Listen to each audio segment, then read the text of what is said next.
अवधूत चिंतन श्री गुरुदेव दत्त श्री स्वामी समर्थ. नमस्कार मंडळी, श्री स्वामी समर्थ तुमच्या सगळ्यांचं आपल्या चॅनलवरती खूप खूप मनापासून स्वागत करते आणि आजच्या नवीन व्हिडिओला सुरुवात करते. तर बघा मंडळी, आजच्या व्हिडिओमध्ये आपण गणपती अथर्व शीर्षमच्या पठणाचे महत्त्व काय आहे ते बघणार आहोत. त्यासोबत लहान मुलांवर बालसंस्कार कसे करावेत, ती कसे होतील ते आपण आजच्या व्हिडिओमध्ये बघणार आहोत. त्यामुळे व्हिडिओ स्किप न करता शेवटपर्यंत नक्की बघा. श्री स्वामी समर्थ दरबार दिंडोरी व भारतातील 1500 दिंडोरी प्रणित श्री स्वामी समर्थ सेवा केंद्राचे मार्गदर्शक पपू श्री अण्णासाहेब मोरे परमपूज्य गुरु माऊली यांचे सातत्याने सांगणे आहे की वृद्धाश्रमाऐवजी बालसंस्कार केंद्राची स्थापना करा. लहान वयात मुलांमुलींवर सुसंस्कार झाले तर ते पुढे त्यांचे वृद्ध आईवडिलांचे संगोपन सांभाळ भावभक्तीने करतील. मुलांपेक्षाही वृद्ध माणसांना प्रेमाची पाकर फार महत्त्वाची आहे. त्यांना वृद्धाश्रमात टाकले तर तांत्रिक जीवन जगता येईल, मात्र माया ममता प्रेम त्यांना मिळू शकणार नाही. अशा वेळी बालवयातच मुलांवर चांगले संस्कार झालेच पाहिजेत. बघा, पूर्वी लहानपणी सायंकाळी आजी आजोबा सायंकाळची प्रार्थना स्तोत्र ध्यानमंत्र सुरू करत असत. गणपती स्तोत्र, सरस्वती स्तोत्र, मारुती स्तोत्र, रामरक्षा स्तोत्र, मनाचे श्लोक सारे एकापाठोपाठ म्हणायचे. मुलांना भोजन वाढले की वदनी कवळ घेता नाम घ्या श्रीहरीचे सुरू व्हायचे. भोजन झाल्यावर आजी मुलांना गोष्ट सांगायची. सकाळी स्नान केल्यानंतर अभ्यास, प्रार्थना, देवापुढे उभे राहून नमस्कार, माता पित्यांना नमस्कार. त्यानंतर मुले शाळेत जायची. आजी आजोबाबरोबर एकत्र कुटुंब पद्धतीने मुले पटकन मोठी व्हायची. न कळत संस्कार व्हायचे. पाठांतर कसलीही सक्ती न करता होत असे. मुलांच्या जवळ कितीतरी ज्ञानात्मक गोष्टी सहज गोळा व्हायच्या. त्यात पसायदान रोजचे असायचे. संत वाङ्मय संस्कार व्हायचे. खेळाच्या वेळी खेळ, अभ्यासाच्या वेळी अभ्यास, शाळेच्या वेळी शाळा, उरलेला वेळ आजी आजोबांच्या संगतीत जायचा. परंतु आजची परिस्थिती उलट आहे. सध्याचे आई वडील दोघेही नोकरी करीत असल्यामुळे घरच्या घरी मुलांवर संस्कार नाहीसे झाले आहेत. दूरदर्शनाच्या माध्यमामुळे तर मुले वाईट मार्गाला लागली आहेत. मुलांना लहानपणी डोळ्यांचे विकार झाले आहेत. आज इंग्रजी माध्यम व कॉन्व्हेंट स्कूल माध्यमामुळे हे संस्कार नाहीसे झाले आहेत. याचे परिणाम आता पुढच्या पिढीला भोगावे लागणार आहेत. या समस्यांमुळे माता पिता हतबल झाले आहेत. दिंडोरीचे श्री स्वामी समर्थांचे थोर शिष्य पपू खंडेराव अप्पाजी मोरे उर्फ मोरे दादा यांनी म्हटले आहे, प्रत्येक शाळेत जाणाऱ्या मुलांमुलींनी अभ्यास सांभाळून गणपती स्तोत्र, गणपती अथर्व शीर्ष, सरस्वती मंत्र, मारुती स्तोत्र, रामरक्षा वगैरे स्तोत्रे म्हणावीत. गायत्री मंत्र, सरस्वती मंत्र, सूर्यमंत्र स्नानानंतर म्हणावे. स्तोत्र मंत्र सहज पाठ होतील. वाणी स्वच्छ होईल.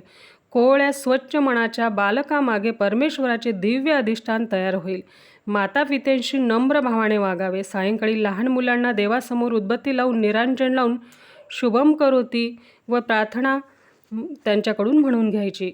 मुलांमुलींना माता पित्यांच्या पायावर नमस्कार करायची सवय लावायची. संत श्री रामदास स्वामींनी जे 205 मनाचे श्लोक लिहिले आहेत ते कुटुंबात सदाचार राहावा म्हणून तरी रोज 10 ते 13 श्लोक मुलांकडून म्हणून घ्यायचे. मुलांपुढे मातृदेवो भव, पितृदेवो भव, गुरुदेवो भव असे आदर्श ठेवावेत. पपू मोरेदादा 8 वर्षाचे असताना नाशिकजवळ राम मंदिरात कामकोटीचे शंकराचार्य आले असताना त्यांनी रामरक्षा, विष्णू सहस्त्रनाम, भगवद्गीतेतील अध्याय वगैरे स्तोत्रे अस्खलित म्हटली व त्यांच्याकडून शाबासकी मिळविली होती. तर बघा, अण्णासाहेब मोरे यांनी नुसते सांगितले असे नाही तर त्यांचे मार्गदर्शनाखाली बहुतेक सेवा केंद्रावर बालसंस्कार सुरू केले आहेत. बालसंस्कार करताना श्री स्वामी समर्थ मंत्र जपाबरोबरच गणपती अथर्व शीर्ष, सरस्वती मंत्र स्तोत्र, सरस्वती मंत्र, मारुती स्तोत्र, रामरक्षा, गायत्री मंत्र, सूर्यमंत्र आणि जीवनातील महत्त्वाचे मुद्दे, शालेय अभ्यास इत्यादींचा त्यामध्ये समावेश करण्यात आला आहे. तर श्री गणपती अथर्व शीर्षमचं काय महत्त्व आहे पठण केल्याने ते आता आपण बघणार आहोत. श्री गणेश हे बुद्धीचे दैवत असल्यामुळे प्रत्येक विद्यार्थ्याने रोज किमान गणपती अथर्व शीर्ष पाठ हा एकदा तरी करावा. हा एक उपनिषद मंत्र आहे. हे एक प्रभावशाली वैदिक सूक्त असून या स्तोत्रपठणाने वाचा सिद्धी व दैवी शक्तीचे पाठबळ मिळत असते. या स्तोत्रातील 1 ते 10 श्लोकांपर्यंत खरे अथर्व शीर्ष स्तोत्र आहे.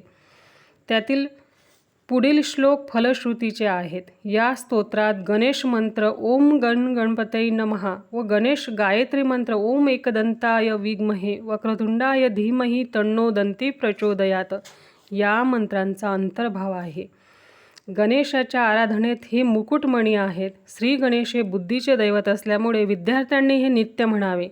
त्यामुळे बुद्धी वाढ, स्मरणशक्ती वाढेल, बुद्धीत वाढ होईल. परीक्षेत यश मिळवण्यासाठी विद्यार्थ्यांनी नित्य या स्तोत्राचे पठण करावे.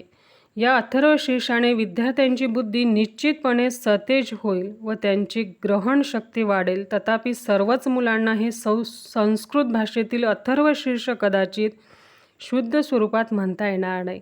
तरी पालकांनी स्वतः मुलांसमोर बसून त्यांना सवयीने नित्य त्यांच्याकडून गणपती अथर्वशीर्ष म्हणून घ्यावे. ज्या विद्यार्थ्यांना परीक्षेत प्रथम क्रमांक मिळवायचा असेल त्यांनी या स्तोत्राची नित्य 11 आवर्तने करावीत. म्हणजे पहिले 1 ते 10 श्लोक 20 वेळा म्हणावेत व 21व्या आवर्तनाच्या वेळी संपूर्ण अथर्वशीर्ष फलश्रुती सहित म्हणावे. गणेश हे दैवत मातृभक्त असल्यामुळे त्यांना मातृभक्त साधकच आवडतात. जे साधक मातृभक्त नसतील त्यांच्यावर त्यांचा कोप होतो. मंदबुद्धीचे विद्यार्थी असतील त्यांनी या अथर्वशीर्षाचे पाठ नित्य करावेत. त्यांच्या बुद्धीत व स्मरणशक्तीत निश्चितच वाढ होईल. व दुसरे म्हणजे गणेश दैवताचे अधिष्ठान पाठीमागे सदैव राहील, असा दुहेरी फायदा आहे. या अथर्वशीर्षाचे पाठ केवळ विद्यार्थ्यानेच नव्हे तर प्राध्यापक, ज्योतिषी, साहित्यिक, डॉक्टर्स, इंजिनियर्स, बँक अधिकारी वगैरे बौद्धिक कामे करणाऱ्या प्रत्येकालाच उपयुक्त ठरेल. हे स्तोत्र मानवाला मिळालेलं एक खरेखुरे वरदान आहे. त्यामुळे मैत्रिणींनो, आपल्या मुलांना दररोज गणपती अथर्वशीर्ष म्हणायची सवय लावून घ्या. यामुळे त्यांना त्यांच्या करिअरमध्ये, त्यांच्या शिक्षणामध्ये यशप्राप्ती मिळेल. तर आजचा व्हिडिओ इथेच एंड करते. कसा वाटला व्हिडिओ नक्की सांगा. आवडला असेल तर लाईक करून शेअर करा. आणि आपल्या चॅनलवरती नवीन असाल, अजूनही चॅनलला सबस्क्राईब केले नसेल तर सबस्क्राईब करा. आणि कमेंटमध्ये श्री स्वामी समर्थ नक्की लिहा. माझी झालेली सेवा स्वामी महाराजांच्या चरणी रुजू करते. तर भेटू पुन्हा. तोपर्यंत सर्वांना श्री स्वामी समर्थ. धन्यवाद.